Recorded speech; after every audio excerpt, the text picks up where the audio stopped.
Let's go. 5-1. Here we go.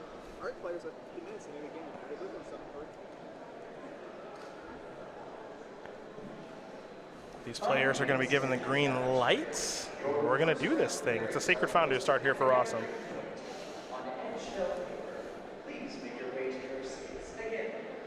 And I like this. Yeah.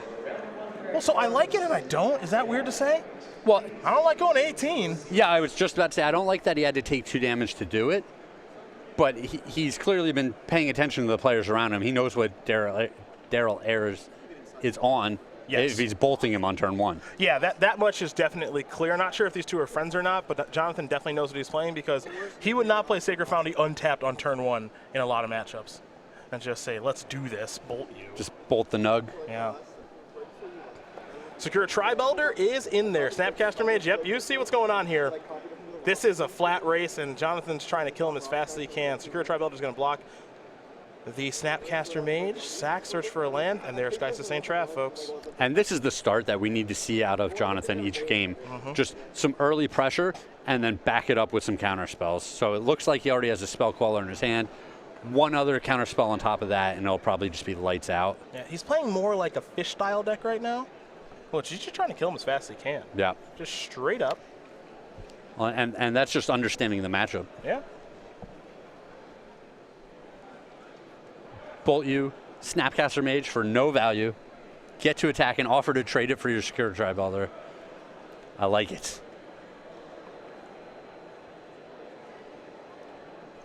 Let's see what Ayers wants to do on this turn. He's going to play an Explorer. Stomping Ground. He'll take 2. He's going to play a Prismatic Omen. Well, Ayers might be able to... I mean, he's got all mountains right now, so... This is going to get kind of interesting here. Rosum's going to come across for 2, 4... Let's make it 8. He's going to leave Spell Queller up along with Electrolyze. Ayers down to 6. Daryl going to draw a card. The Spell Queller in hand is pretty darn good. I guess the question is, can he get the Primeval? Does he have the land for Primeval Titan, I guess is the question.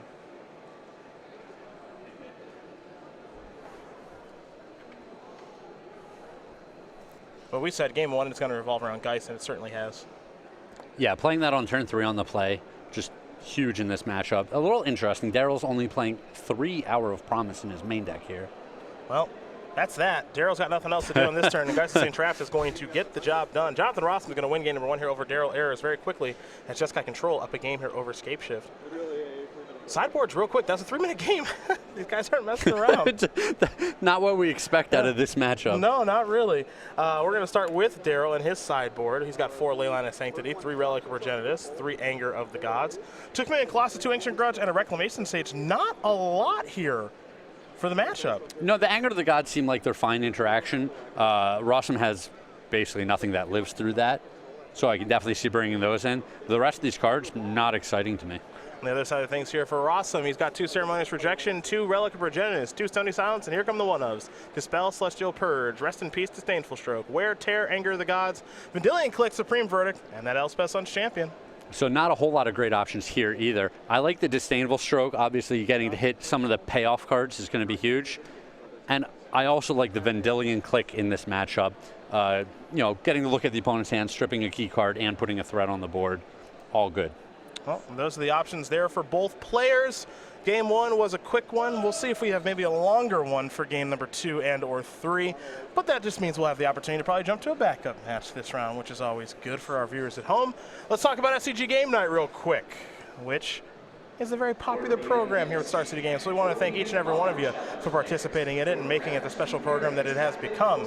Every week in August, we got exclusive pins and tokens featuring our good friend Puggernot, the playful pup that will not be walled off. And if we take a look here at September, that's where we'll find our good friend Smell Snare stinking things up here in the month of September. And then in October, it is Vampire Night Fox. Go.starcitygames.com/game night for more information. And for you, you tournament organizers and store owners out there, you want to become a part of SCG Game Night, make sure you do contact your StarCityGames.com in-store programs representative.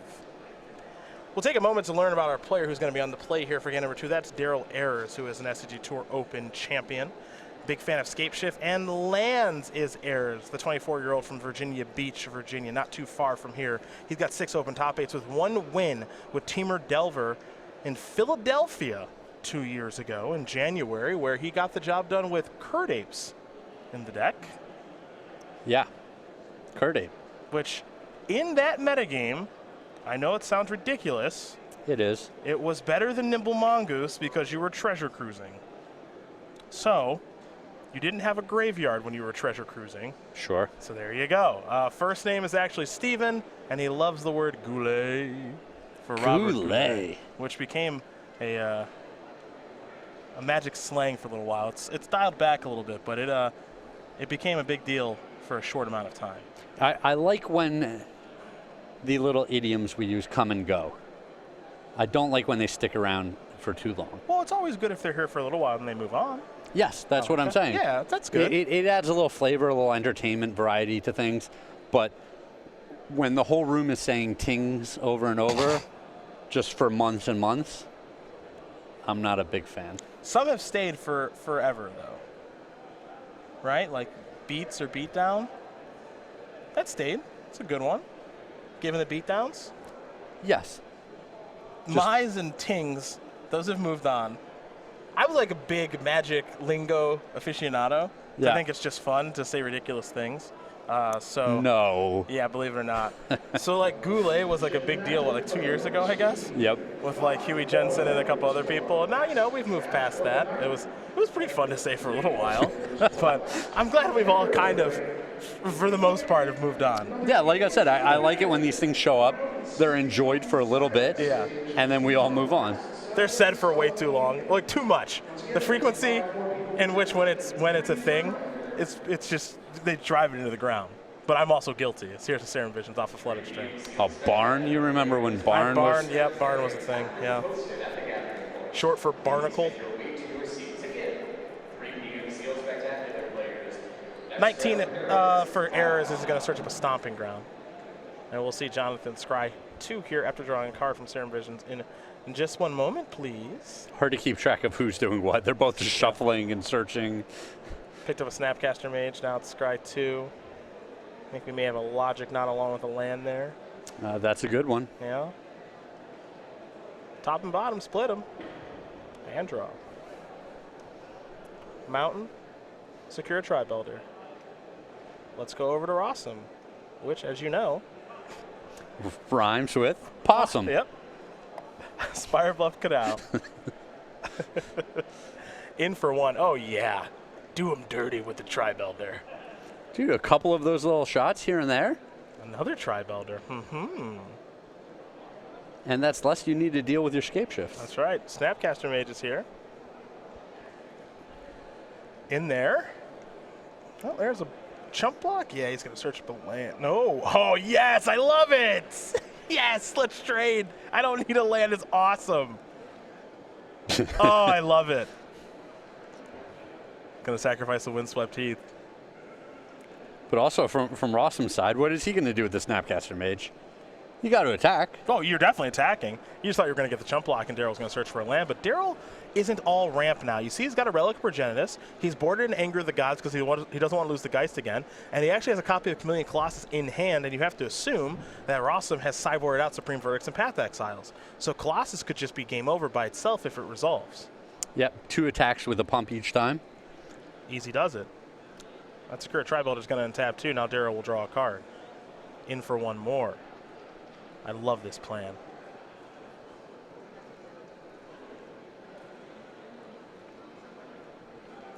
Does Daryl have land number 4, I guess is the question.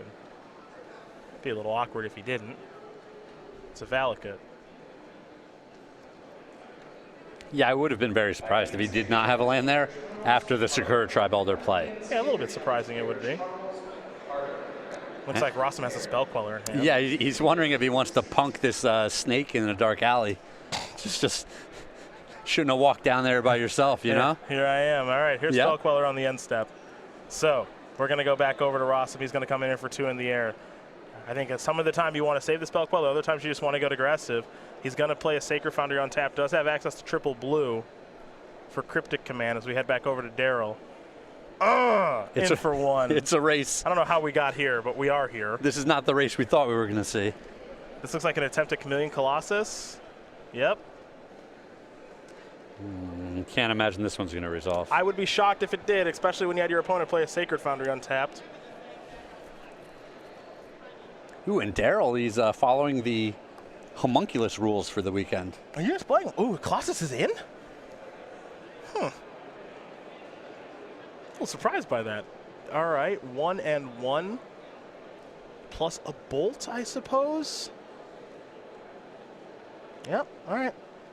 It's very clear that Jonathan would rather have the Logic Knot in his hand to counter a Primeval Titan. Yeah, the counter spells are so important in this matchup. So if you can deal with something without burning off a counter spell, it's better to do it that way. Rosum's going to sacrifice a Fetch Land. And these players are each playing at a furious pace. They're not messing around as here comes Geist of St. Traff with Logic Knot at the ready.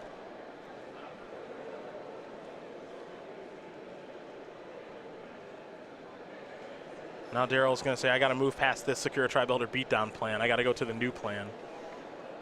Well, and he does have Valakut in play. Yep. It's time to go to the new plan. And you said you saw a relic in his hand. His relic in his deck. Not sure if it's in his hand or not. Okay. Because it would be interesting if he leads out with relic. You know, Rosum might feel obligated to counter that because, you know, the Logic Knot gets much worse without a graveyard. Mm-hmm.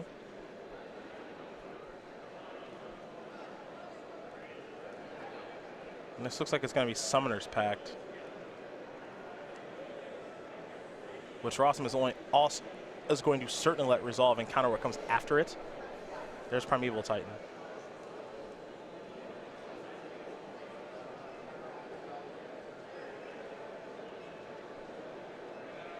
There's Cinderglade. Here's Prime Time. Yeah, Logic Knot's going to take care of that. And so Daryl's going to be in a bit of a difficult spot here because he's got to pay for Summoner's Pact next turn, but fortunately for him, he's got the ability to shoot Spell Queller out of the sky, and he's got Anger of the Gods in hand, so it's kind of like a little bit of a setup, which is what's a little unique about this. Now he's going to take a hit here from Geist plus the Angel, but he might be able to work himself out of this issue. And a little bit interesting there. Rosum exiled one extra card out of his graveyard for the Delve here, just in case there's something weird like a Simian Spirit Guide. Yeah, which is a pretty heads-up play from the young man. You know, the chances are so low, but the game's going to end in 2 turns anyway. He's not going to need that whole graveyard, so why not? Yep. Oof, looked like a Cryptic Command there. Well, if that was a Cryptic Command, that's very, very, very good.